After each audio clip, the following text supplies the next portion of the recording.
Voilà, c'était 3 ans de gouvernance courageuse de Patrice Talon. Nous allons également opiner sur ce sujet. Nous avons sur ce plateau un acteur politique, voilà, Herman Dimitri Adankpo. Il est membre de l'Union progressiste. Il va essayer de nous donner son opinion, son avis sur la gestion du président Patrice Talon. Herman Dimitri Adankpo, bonjour. Bonjour, charmante dame. Je suis plutôt membre du bloc républicain. Ah, autant pour nous, alors. Autant le bloc adversaire, en fait. Merci d'avoir accepté donc notre invitation, Herman Dimitri. Vous qui, avant de passer de l'autre côté, était quand même un observateur, est toujours un observateur et un communicant aussi. Et là, nous allons nous intéresser à une couche peut-être de laquelle on parle rarement dans ce qui se fait là, la jeunesse. Ça part dans tout ce qui a été fait jusqu'ici depuis 3 ans. Herman Dimitri Adankpo.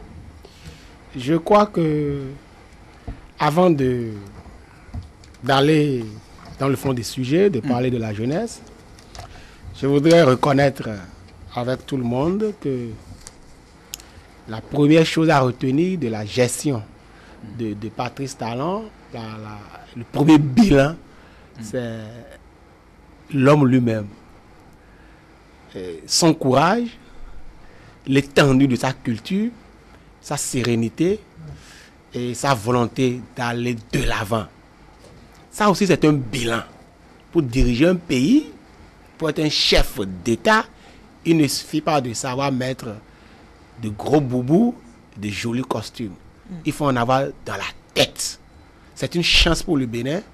Et opposants et mouvanciers, je crois, reconnaissent ce niveau de culture, ce niveau d'élaboration, cette audace et ce courage de notre chef d'État.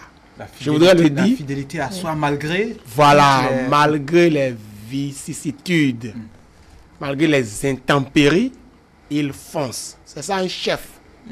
Ça, nous devons le retenir, l'apprendre à nos enfants.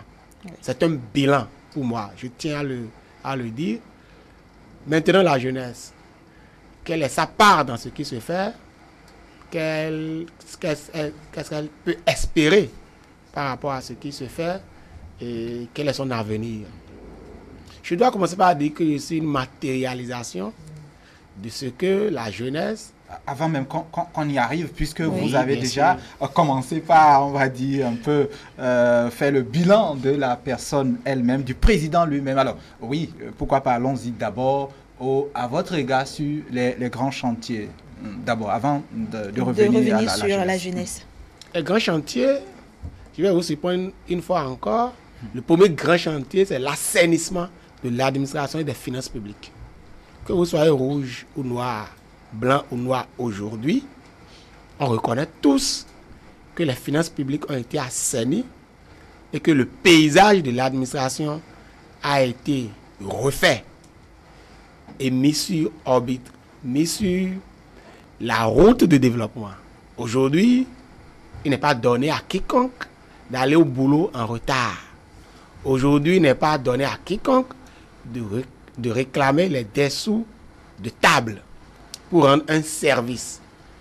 La légèreté au niveau de l'administration est en train de devenir des choses du passé. Grand chantier.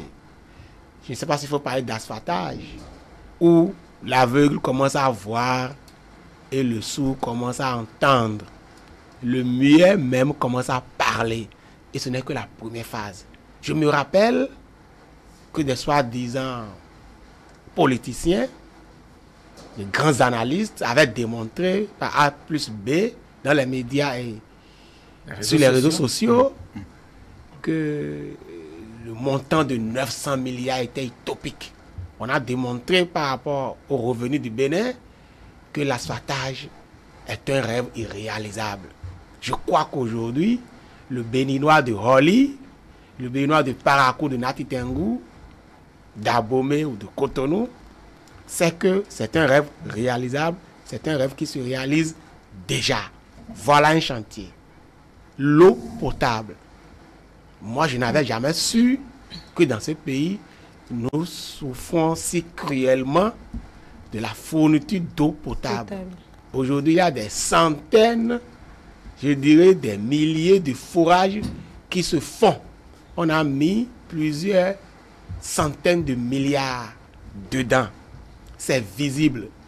Le paysan voit, même si le citadin qui, pour son petit déjeuner à Cotonou, prend du whisky, ne voit pas, le paysan, le carré maman, voit. Ce sont des choses qu'il faut dire. Il y a une chose que nous ne disons pas assez. C'est cette affaire d'énergie, cette affaire d'électricité, cette affaire de la machine qui a été finalement livrée à Maria Gleta. C'est extraordinaire. En moins de 3 ans, vous pouvez questionner tous les techniciens du monde. Ils vous diront qu'en moins de 3 ans, parvenir à réaliser ce chef-d'œuvre est une chose particulière, est une chose à mettre à l'actif des gens intelligents. J'exagère peut-être un peu dans les qualificatifs, mais je suis obligé par rapport à notre passé. Notre passé révèle que nous avons capoté dans tous les domaines, surtout en ce domaine-là. Au point aujourd'hui, quand il n'y a pas d'électricité, quand il y a une panne quelque part, tout le pays s'émeut pour dire c'est quoi encore ça. Durant environ 2 ans, on a senti qu'il y a une stabilisation. Et c'est à l'actif du gouvernement, on peut mettre ça dans le bilan tête haute. Ce sont ces choses-là qu'il faut dire à la jeunesse. L'énergie, l'eau potable, et l'informatique, le numérique qui est en train d'être amélioré. Il n'y a pas de développement possible sans ces choses-là. Assainissement des finances publiques, informatique, c'est-à-dire réseau Internet adéquat, l'eau potable et l'énergie. Si ces bases-là ne sont pas déposées, il n'y a pas de possibilité d'aller au développement. Nous avons réglé ces problèmes, maintenant nous surfons sur le social. Et vous connaissez le projet d'Arche, que tout le monde a trouvé aussi utopique. Au départ. Puisque c'est méthodique, puisque ça doit suivre un certain processus, puisque le régime actuel ne fonctionne pas à la va-vite, maladroitement, pour ne pas obtenir le monument de la corruption que nous avons au bord de la lagune de Porto-Novo, pour ne pas obtenir après des éléphants blancs du genre, des logements sociaux qui se trouvent à la portée des chauves-souris dans la brousse, puisqu'il est méthodique, il est en train d'aboutir à la réalisation concrète de l'Arche.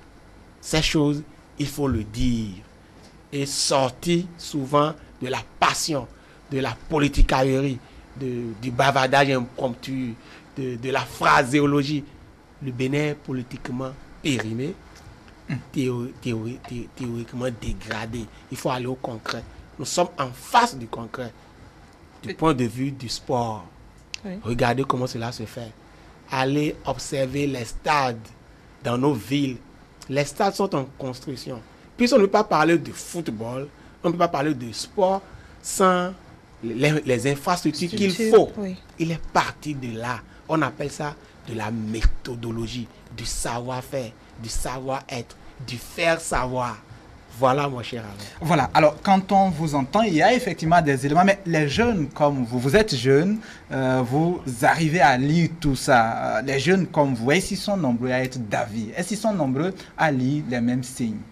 Je crois qu'il y en a qui ont de la pertinence dans la réflexion et qui constatent que c'est un travail de longue haleine et que l'arbre est en train de produire le fruit, ou comment vous le dites. Il y a une certaine catégorie de gens qui ne comprennent pas, qui sont habitués à avoir le gain facile et tout de suite. Il va falloir qu'on le leur explique. Il va falloir qu'on leur parle et leur demande qu'ils ouvrent les yeux, par exemple, sur le top qui a été donné déjà depuis avril 2016, où un certain Wadaï est ministre des Finances. Ce n'est pas la quarantaine à l'époque. La trentaine. Un Oswald Meki à la place où il est, toujours la trentaine. on a fait confiance aux jeunes. Et quand on fait l'économie numérique plus tard. Voilà. Et il y a des directeurs généraux comme Jacques Ayadi à qui on a fait confiance, on a remis des postes clés. C'est une manière de faire confiance aux jeunes, c'est une manière de donner espoir aux jeunes, c'est une manière de dire aux jeunes qu'ils peuvent aller loin. Quand on fait des choses du genre, on regarde et on copie. Et ça permet à la jeunesse de se dire, ah, nous pouvons, ah, c'était possible. Je vais venir sur ce que je voulais dire par rapport à moi-même. La matérialisation physique de ce que c'est que les choses changent. Dans le cadre des réformes politiques au Bénin, il se trouve fortuitement qu'un certain Crescent à Gossou, la trentaine, est deuxième sur la liste du bloc républicain dans la 6e circonscription électorale qui contient Calavi. Et moi-même, je suis en position de gagner. Je suis en passe d'être député du fait des réformes, de la volonté de Patrice Talon de la rupture, d'accorder plus de confiance aux jeunes. Il y a au moins une cinquantaine de jeunes en pole position ou en position moyennement pole.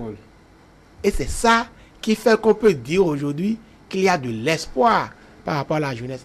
La jeunesse doit être désormais être solidaire, elle doit s'unir autour des grands enjeux de la nation, autour des défis majeurs de développement.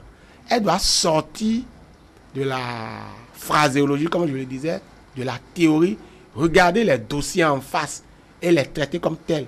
Regarder les choses en profondeur. Par exemple, quand on dit désormais, quand on constate désormais que les concours dans la fonction publique ne subissent plus assez de tripatouillage, c'est de l'espoir pour la jeunesse. C'est une manière de dire à la jeunesse, si vous travaillez, vous réussissez. Si vous travaillez, vous gagnez. Quand on parle d'assainissement des finances publiques, des réformes au niveau du tribunal, ce qui crée les conditions favorables aux investisseurs, la jeunesse ne perçoit pas assez que c'est pour elle qu'on travaille. Que lorsqu'elle va entreprendre, elle n'aura pas des goulots d'étranglement au niveau de ces structures-là. Ça permet à l'entrepreneuriat de prospérer. Ces choses, il faut le savoir. Et tout ce que je viens de dire est en train d'être fait en 3 ans. C'est à saluer. Il n'est pas question de dire qu'il n'y a pas eu de défaillance. Il n'est pas question de dire qu'il n'y a pas eu de faiblesse. Il n'est pas question de dire qu'il n'y a pas eu d'erreur. Il faut reconnaître les erreurs, mais il faut avoir le courage de dire qu'on a restauré les fondamentaux et que le pays est mis sur orbite. Le pays, la République du Bénin est devenue un pays normal. Pour les jeunes, tout de suite, ce qui est à voir ou à vérifier, c'est notamment l'emploi, l'employabilité. Est-ce qu'il y a eu des choses notamment pour inciter ces choses-là, que ce soit au niveau de l'auto-emploi ou même au niveau donc de l'employabilité du secteur privé? Je vais vous dire une chose. Le Bénin est un chantier, asphaltage. Nous voyons des milliers d'ouvriers engagés. Les citadins de Cotonou, de Calavi, de Porto-Novo, qui offrent du shawarma pour 5 000 francs ou 10 000 francs pour leur deuxième ou troisième copine, les soirs à 19h, dans la haie vive, pensent que ces milliers d'emplois ne sont pas des emplois. Ils ne savent pas que c'est avec ça que tous les samedis, les gens perçoivent leur argent, qu'ils font de la tontine, qu'ils achètent leur aoudjou, qu'ils peuvent espérer aussi acheter des parcelles, et que lorsqu'on achète aoudjou, le mécanicien trouve à faire, le vendeur d'essence trouve de l'argent, et que lorsqu'on veut acheter des parcelles, c'est qu'on pense construire. Que l'ouvrier peut construire des maisons à louer. Et quand il construit des maisons, ou du moins, oui, quand il construit des maisons, il fait du bien aux ferrailleurs, aux maçons, aux plombiers, aux charpentiers. Les gens ne savent pas ça, ils ne savent pas regarder ces choses-là. J'ai parlé des ouvriers, je n'ai pas parlé de leurs responsables. Les gens qui ont fait le génie civil, les gens qui ont fait la comptabilité, tout ça là fait partie des structures, des entreprises qui font l'asphaltage. Je ne parle là que d'asphaltage. Les centaines de chauffeurs qui conduisent les nouvelles voitures achetées, par exemple, par Off-Mass. Tout ça, on trouve que ce n'est pas emploi. L'emploi auquel nous sommes habitués, c'est trouver un job au port pour venir tous les soirs à la maison avec des millions frauduleusement acquis. Encore qu'aujourd'hui, ce n'est plus possible. Ce n'est plus possible. On pense aussi à la fonction publique où on veut devenir coûte que coûte fonctionnaire en oubliant qu'au finish, le fonctionnaire est relativement pauvre, nous le savons. C'est l'entrepreneuriat qui fait aujourd'hui le bonheur des hommes. On le sait depuis, on doit le savoir maintenant. Donc, quand on parle d'emploi, il y en a suffisamment dans beaucoup de domaines. J'ai parlé de forage tout à l'heure. Ce sont des employés qui travaillent. Ce sont des emplois quand on parle de forage. Quand on parle de réforme en matière de numérique, ce sont des milliers d'emplois. Quand on parle du sport, quand on parle de construction de stades, c'est des emplois. Et tout le monde dit, depuis 3 ans, il n'a créé aucun emploi, comme si emploi, c'est seulement dans la fonction publique. Alors même que dans la fonction publique, il y a eu des recrutements, il y en aura assez. Alors, avec sans doute un élément à rappeler, avant la phase du lancement proprement parlé, donc de tous ces chantiers-là, il y a eu un recensement d'artisans, si vous voulez, de la main d'œuvre. Ça aussi, ça fait partie des éléments de méthode que vous soulignez. Oui, il y a un grand projet pour la formation des artisans, pour leur professionnalisation. Et on va leur créer des entités qui leur permettent de fonctionner plus. Ces choses vont générer beaucoup d'emplois. Les recensements dont vous parlez, ce sont déjà des emplois. Ce secteur, je ne le maîtrise pas encore assez, mais je sais que c'est un secteur pourvoyeur de milliers d'emplois. Nous n'avons pas parlé encore du tourisme. Vous allez voir ce que ça va créer lorsque le musée de Rome sera complètement réfectionné. La Panjaria a commencé à faire ses merveilles. Comme nous sommes habitués à vivre entre Cotonou et Porto-Novo, on ne traverse pas le pays pour aller découvrir. On ne sait pas encore que la Panjaria est déjà devenue une merveille et qu'il y a beaucoup plus d'emplois, qu'il y a beaucoup plus de guides touristiques et que les choses évoluent à grands pas. Voilà donc pour ce qui concerne le travail, si vous voulez, l'emploi. Alors, il y a aussi à se projeter sur l'avenir. Que gagneront ces jeunes-là demain? Demain où le gouvernement pense, on va dire, numériser davantage l'administration, rendre plus compétitive notre économie et pas mal de secteurs. Que gagneront-ils? Que pensez-vous que les jeunes ont à gagner encore? L'avenir sera meilleur qu'il est aujourd'hui. Lorsque ces travaux que nous avons énumérés, lorsque cette affaire d'assainissement des finances publiques qui est déjà une réalité, lorsque toutes les réformes vont devenir réalité, lorsque le tribunal va continuer à être tranquille, ne pas être perturbé par des grèves perlées, lorsque l'éducation, la santé va fonctionner paisiblement parce qu'il n'y a plus de grève perturbatrice, la jeunesse a gagné en fierté en matière d'entrepreneuriat, en matière de confiance. Elle va avoir toutes les conditions qu'il faut pour devenir ce qu'elle veut devenir. Parce que pour nourrir ses ambitions, pour réaliser ses rêves, c'est lorsque dans un pays, le gouvernement vous crée les conditions qu'il faut. Maintenant, il n'y a pas d'avenir pour la jeunesse fainéante. Il n'y a pas d'avenir pour la jeunesse qui se couche et qui attend que la fête tombe du ciel. Il y a d'avenir pour la jeunesse progressiste. Il y a d'avenir peut-être pour la jeunesse républicaine. Il y a d'avenir pour toute la jeunesse, pour qu'on ne vienne pas dire que j'ai dit que l'avenir appartient seulement aux progressistes et aux républicains. Encore que tous les citoyens sont républicains et progressistes.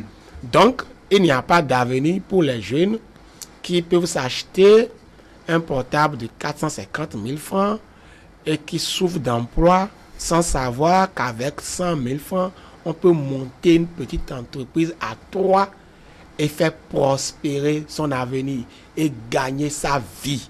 Ces choses-là doivent changer, la mentalité, l'adéquation, l'adaptabilité avec la situation actuelle, avec les réformes. Ouvrir les yeux pour saisir les opportunités. C'est à cette seule condition que la jeunesse va triompher et je crois qu'elle triomphera.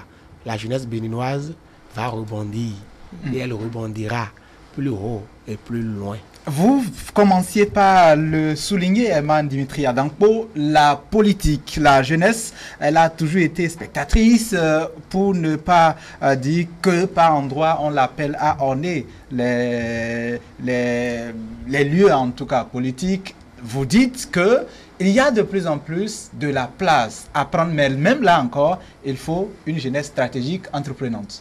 Jeunesse stratégique, jeunesse cultivée, jeunesse travailleuse. Mais je voudrais informer, pour ceux qui ne le savent pas encore, d'aller lire les statuts et les règlements intérieurs des nouveaux partis que l'on décrit si tant, le Bloc républicain et l'Union progressiste. Vous verrez la merveille. Il y a de la place pour la jeunesse. Il n'y a plus désormais, en tout cas pour ces deux partis, où il y a un chef qui se réveille un matin et qui aligne les gens sur la liste. Il n'y a plus de place pour les chefs avec un costume bien taillé et qui disent c'est Tantampignon qui est tête de liste, c'est l'autre qui est dernier, c'est l'autre qui est au milieu. Et la force de l'argent aussi est en train d'être diminuée progressivement. Donc pour la jeunesse qui veut faire de la politique, et elle doit le faire, sinon elle va la faire. La politique va la faire, ça ne fait pas la politique. Il y a de la place maintenant pour compétir. Il y a de la place pour venir démontrer de quoi on est capable au sein de ces partis-là. D'ailleurs, ça s'impose même aux partis de l'opposition, parce que les réformes sont claires. Et aujourd'hui, lorsque vous dépensez pour votre parti politique et que vous atteignez 10% du score, que ce soit pour les législatives, les municipales ou la présidentielle, l'État vous retourne votre argent. Et désormais, il faut reconnaître aussi que l'État met à la disposition des partis qui tiennent la route, des fonds à gérer avec la comptabilité de l'État. Où dans nos communes, dans nos villes, il y aura des structures, des bureaux, des secrétariats, des secrétaires, des comptables qui seront payés par rapport au travail qu'ils font au sein des partis politiques déjà. Les partis auront une administration. Voilà ce que je voulais dire. Alors, il y a, qu'on va finir parce que là, banalement, Herman Dimitri, on a déjà bousillé plus d'une vingtaine de minutes. Alors, on va parler de quelque chose que les gens ne perçoivent peut-être pas toujours, le secteur des startups, pour ne pas dire le secteur des initiatives en réalité. On ne va pas dire seulement numérique, mais ces jeunes-là qui inventent, qui voient en premier ce que tout le monde ne voit pas. Là encore, les jeunes sont, on va dire, gâtés par la disponibilité du régime en place. Désormais, quand il va venir ici, il va faire le point. Les jeunes inventeurs, les jeunes entrepreneurs dans ce sens, que le régime a appelé, que le régime a appuyé. C'est un régime qui appuie les travailleurs, qui appuie les gens qui voient loin, qui appuie les gens ambitieux. Je ne vais pas oublier de m'appesantir sur cette affaire du numérique. Je peux dire, regardez la jeunesse en face, sans faire de tabou, sans trop de secrets, leur dire que moi, Herman Dimitri Adankpo, aujourd'hui, avec ma tablette et mon portable, ce que je gagne en matière d'argent, je ne vais pas dire le montant exactement, mais ça se gagne depuis ma maison, depuis ma chambre. Je n'ai même pas besoin de bouger beaucoup et tous les mois, on m'envoie des choses. Il y a tellement d'opportunités à travers le numérique. On doit ouvrir les yeux, on doit aller fouiller profondément, on doit saisir toutes les opportunités liées au numérique. Je tiens à cela. Voilà. Voilà, et vous parliez donc du numérique. C'est vrai que tout le monde y est à tort et à travers. Herman Dimitri Adankpo, comment alors on va dire, bénéficier de tous ces atouts qui sont en train d'être mis en place, comment ne pas s'y perdre? Comment ne pas gaspiller son temps quand même? Il suffit de s'informer rigoureusement, de s'approcher des structures du ministère de la Communication pour savoir ce qui se fait et adapter ça à son profil. Savoir qu'en matière de communication, il y a beaucoup de petits secteurs. Et par rapport à ça, saisir sa chance et bondir. Je peux vous le dire, il y a des centaines de milliers d'emplois, des centaines de milliers d'opportunités à saisir par rapport au numérique. Dans d'autres pays, cela se fait déjà. Faites un tour au Rwanda. C'est une merveille. Voilà. Et là, il y a eu quand même un débat compliqué à gérer, tant chacun tirait à tort et à travers la question des forfaits, pour ne pas dire la taxation. Vous avez un mot à dire, une explication, plutôt votre appréciation de tout ça? Je voudrais dire courageusement au gouvernement de faire l'effort progressif de regarder dedans, de faire en sorte que cette affaire de forfait soit de moins en moins coûteux pour les acteurs, pour les usagers de ce secteur. Et je sais que c'est possible. Ce sont des réformes qui ont permis d'obtenir la chose que nous appelons douloureuse. Et je sais que nous avons la capacité, l'intelligence, le flair pour faire mieux. Dans ce domaine, on fera mieux. Voilà. Alors, il y a quand même encore devant nous 2 ans avec des jeunes toujours interrogateurs qui se demandent ce qu'ils auront à gagner. Donc, on l'avait ébruité, mais on va y revenir. Que sont les attentes que vous entendez? Vous êtes désormais candidat. Les attentes que vous entendez et comment alors au gouvernement de répondre à tout ça? Je n'ai pas saisi la question avec beaucoup de précision. Quelles sont ces attentes-là de la population des 2 ans restants? Oui. Durant les 2 ans que nous venons d'aborder, les visages vont s'éclaircir. Les visages des grands projets. Dès qu'il y a l'assainissement déjà, dès que le tribunal est tranquille, dès que l'éducation et la santé sont tranquilles, les investisseurs vont venir s'installer d'eux-mêmes. Et quand l'investisseur vient, il crée les entreprises. Les entreprises ne pouvaient pas fonctionner sans cette affaire d'énergie dont on a parlé. Maintenant, c'est fait. Ils vont s'installer par centaines. Et là, nous aurons des milliers d'emplois. D'emplois là suffisamment durables. Et c'est comme ça que fonctionne un pays. Et le président Patrice Talon, le régime de la rupture, ne sait pas comment on lève la case des Angleterres. Mais il sait lever un pays.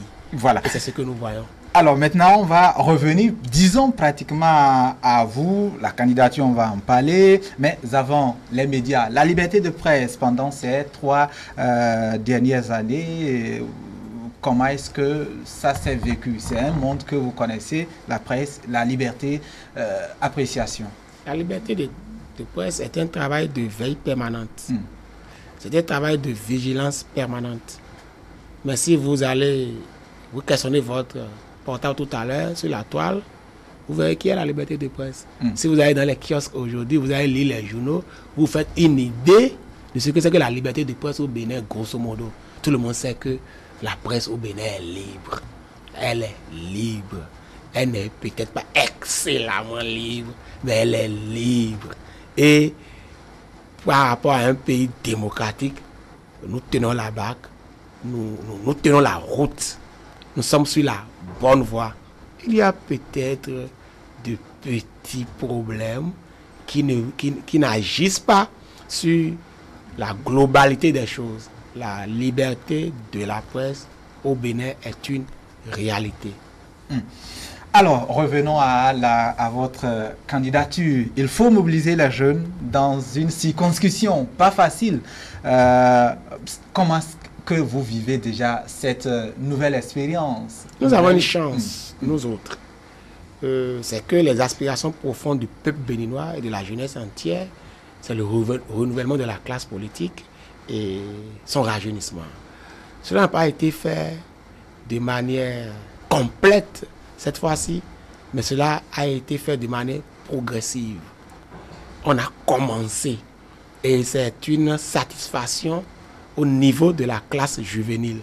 Et quand quelqu'un comme moi monte sur l'arène, va d'agora en agora, dit que je suis candidat, les jeunes sont stupéfaits et valident. Ils soutiennent. Nous allons les mobiliser davantage autour des grands enjeux.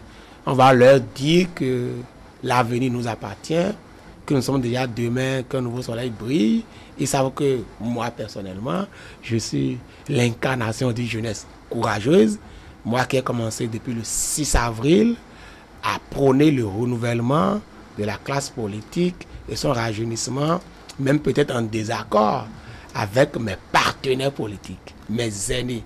Et ce courage, cette audace et cette persévérance qui ont payé aujourd'hui fait plaisir aux jeunes et les décident à nous soutenir. C'est un mouvement qui est irréversible. Oui. Alors, l'adversité, comment est-ce que ça se présente là-bas? Au-delà de la mobilisation, de l'adhésion. Contrairement à ce que les gens croient, l'adversité va être une réalité. On dit les frères jumeaux, on dit les partis de la mouvance présidentielle, mais depuis quelques jours, quelques semaines, on sent déjà qu'il faut que le meilleur gagne. Et que le meilleur gagne en travaillant. On se sent adversaire. C'est vrai que ce sont des adversaires positifs. On ne va pas se violenter, mais il y a une adversité nette. Mais moi, je crois que la jeunesse va tirer son épingle du jeu en vendant ses qualités, en vendant sa persévérance, en vendant le fait qu'il va falloir avoir de l'espoir désormais. La jeunesse doit cesser de penser que les choses ne sont pas possibles. Les choses deviennent possibles, comment on dit l'expression, je vais me rappeler, les choses sont impossibles jusqu'au moment où elles deviennent possibles. C'est pourquoi moi je suis sur la liste, c'est pourquoi Crescent est sur la liste, c'est pourquoi beaucoup d'autres jeunes sont sur la liste. Mais personne ne sera sur la liste, personne ne va triompher sans le travail bien fait, sans la persévérance, sans l'audace, sans le courage, sans le savoir-faire, sans un minimum de culture. Il faut que la jeunesse se cultive désormais pour aller faire face aux grandes choses, aux grandes ambitions, pour relever les grands défis. Je crois que nous sommes sur la bonne voie. Je crois que c'est ce que nous sommes en train de faire. Et je crois que la jeunesse nous écoute.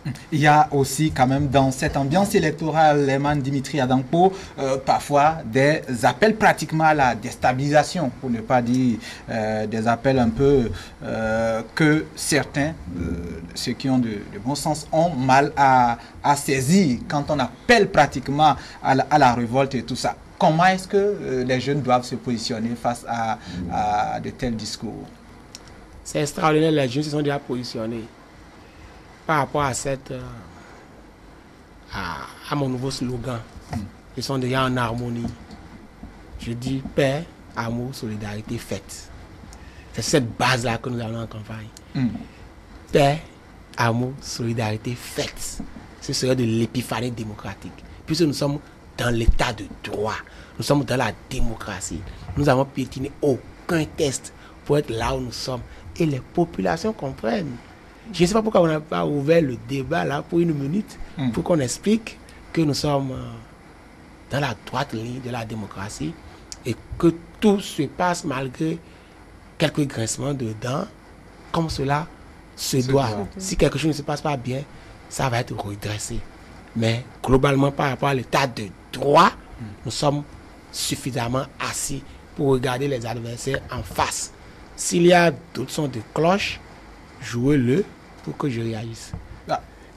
Pour l'instant, donc on peut se contenter en réalité de l'explication que vous faites, surtout sur le terrain, et on va dire de la compréhension des jeunes. Oui, allez-y, on va dire pour conclure cet entretien-là qui est revenu sur le gain, la part de la jeunesse dans ces 3 ans donc, de gouvernance de Patrice Talon. On va dire dernier tour de table, mais il n'y a pas de tout puisque vous êtes seul. Allez-y. Il faut que la jeunesse se lève, qu'elle fasse confiance en elle-même, qu'elle ait foi en l'avenir. Parce que les conditions sont réunies maintenant pour qu'elle s'en sorte. Si elle complote contre le bien et fait la promotion du mal avec ceux qui ont leurs enfants à Paris, à Washington et à Boston, elle sera seule responsable des déconvenus. Il faut qu'elle devienne plus responsable, qu'elle regarde les aînés avec respect, mais qu'elle apprenne à les oublier vite, parce que dans leur garage, il y a 2 ou 3 voitures de 25 à 35 millions, et dans les grandes universités du monde, il y a leurs enfants, leurs cousins, leurs cousines, leurs nièces, leur deuxième bureau. Ils doivent regarder ça en face et regarder leur avenir et l'embrasser avec bonheur et plaisir. Voilà donc pour le dernier mot de Herman Dimitri Adampo, lui qui est acteur politique, oui, au sein donc candidat avec le bloc républicain. Il nous a aussi rappelé que le challenge n'est pas amical, il sera un réel challenge, même si les chances sont permises. La jeunesse donc a de quoi gagner avec le régime en place, a déjà gagné des choses. Merci beaucoup à vous pour le passage. Merci. C'est la fin, Olali, de cette ouverture d'une journée qui sera particulière, une journée donc qui va faire pratiquement le bilan, qui va ramener dans les esprits tout ce qui a été acquis depuis 3 ans et sans doute aussi les perspectives. Bien sûr, on se donne rendez-vous pour demain. Pour demain, et rappeler aux auditeurs, aux téléspectateurs, pardon, que juste après nous, il y a cet entretien avec le deuxième vice-président du Parlement béninois, Robert Gbia. Après lui, il y aura aussi pas mal d'éléments donc pour ramener, comme je le disais, donc les esprits, pour ramener dans les esprits tout ce qui a été fait. Le positionnement du chef de l'État, ces différentes grandes sorties, donc c'est à trouver juste dans cette matinée. Et tout le long de la journée aussi, il y aura pas mal d'éléments. N'oubliez pas le plateau spécial de 19h où il sera question des grands hommes qui ont marqué ces 3 dernières années et surtout donc le trio. Vous verrez tout ça, sans oublier un peu plus tard un plateau spécial aussi qui va revenir sur les grands pans donc de la gouvernance du régime Talon. Merci d'avoir été des nôtres et restez câblés pour ne rien rater de ces grands moments des 3 ans de gouvernance de Patrice Talon.